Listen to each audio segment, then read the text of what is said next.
Had a call from a regular customer of mine, no heating fault. Boiler I fitted 6 years ago. I know it's a Y plan, so I whip out the breakdown Bible. No heating, fault finding flow chart. There's a programmer display on. You can hear it ticking. It's set to on. Check heating, set to programmer room stat, so turn the room stat up. This boiler displaying a fault code. No, it's just sat there idling. Nothing wrong with that. Go to the wiring centre. Unfortunately, that's located up in the loft. There's the old valve. Whip the 10-way cover off.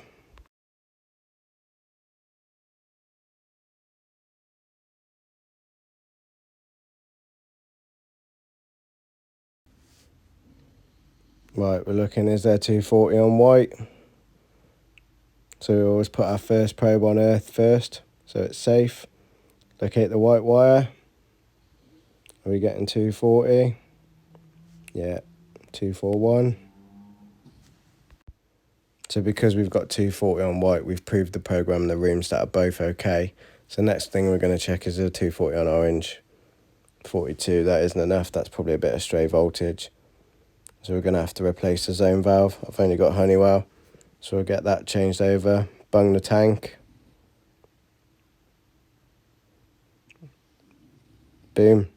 As easy as that. Soon got that changed over.